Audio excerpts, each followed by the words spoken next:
नमस्कार दोस्तों, आज हम आपके सामने लेके आए हैं कक्षा 10 के विज्ञान का पहला चैप्टर रासायनिक अभिक्रियाएं एवं समीकरण। ऐसे परिवर्तन जिनमें नई गुणों वाले पदार्थों का निर्माण होता है रासायनिक अभिक्रिया कहलाती है। जैसे भोजन का पचना, लोहे में जंग लगना आदि। ये सारे एक समीकरण की बात करते हैं तो उसके दो साइड होते हैं, एक लेफ्ट हैंड साइड, दूसरा राइट हैंड साइड। सीधे सीधे शब्दों में अगर हम कहें तो तीर से पहले जो हिस्सा होता है उसे हम LHS या लेफ्ट हैंड साइड कहा जाता है, और तीर के बाद का हिस्सा RHS या राइट हैंड साइड कहा जाता है, जिसमें लेफ्ट हैंड साइड पर अभिकारक होते हैं, अर्थात वो पदार्थ जिनसे मिलकर उत्पाद का निर्माण होता है, और राइट हैंड साइड पर उत्पाद होता है। अगर सरल एक भी हो सकता है, दो भी हो सकते हैं। कई जगह आपने देखा होगा A + B = AB। जैसा हमने कहा, नई गुणों वाले पदार्थों का निर्माण करना अभिकारक कहलाता। तो रासायनिक अभिक्रिया, सामान्य जनजीवन में हम बहुत सारी रासायनिक अभिक्रियाएं देखते हैं, रासायनिक समीकरण देखते हैं। तो हम कैसे ये पता लगाएं कि कोई भी रासायनिक अभिक्रिया हुई है, उसके लिए हमारे पास चार चीजें हैं, चार बिंदु हैं। अवस्था में परिवर्तन, रंग में परिवर्तन, तापमान में परिवर्तन और गैस का उत्सर्जन।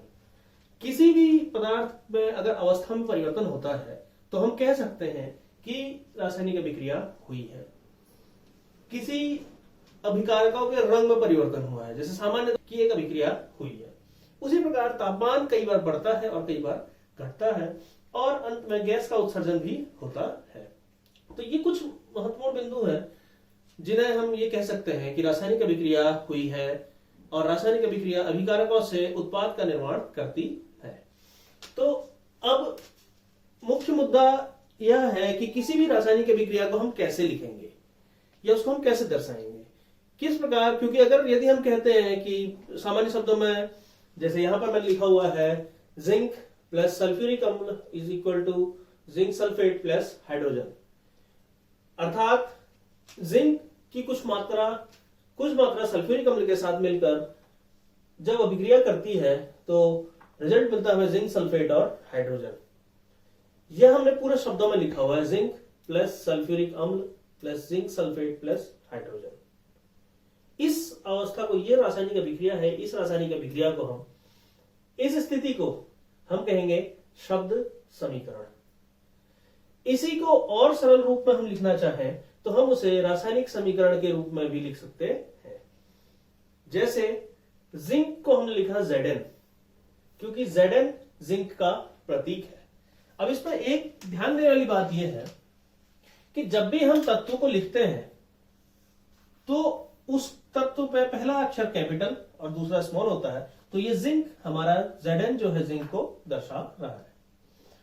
फिर हमने लिखा है H2SO4, जो कि सल्फ्यूरिक अम्ल का प्रतीक है या सल्फ्यूरिक अम्ल को दर्शाता है। इनकी आपस में अभिक्रिया अगर होगी तो बीच में एक तीर का निशान है, इस तीर का निशान एक ही ओर को है, अर्थात ये साइड आपकी है LHS, लेफ्ट हैंड साइड, या इसे हम कह सकते हैं अभिकारक।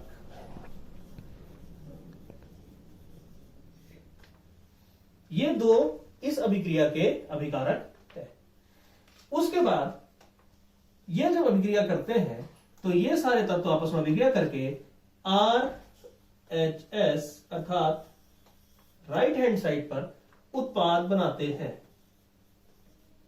और इस अभिक्रिया और इस अभिक्रिया का एक ही उत्पाद है, जिंक सल्फेट या ZnSO4 और हाइड्रोजन गैस। अब इन दोनों अभिक्रियाओं में समानता और असमानता की अगर हम बात करते हैं तो ये दोनों अभिक्रियाएं एक ही हैं, लेकिन हम इसमें यदि अंतर देखेंगे तो जिंक यहां हमने हिंदी में लिखा हुआ है, चाहे आप अंग्रेजी भाषा में लिखो, चाहे आप किसी भाषा में लिख सकते हो, लेकिन यहां पर हमने उसका तत्व, उसका प्रतीक Zn लिखा हुआ है। प्लस H2SO4 हाइड्रोजन सल्फ्यूरिक अम्ल, यहां हमने पूरा वर्ड्स में लिखा है, यहां उसको संकेत में लिखा है।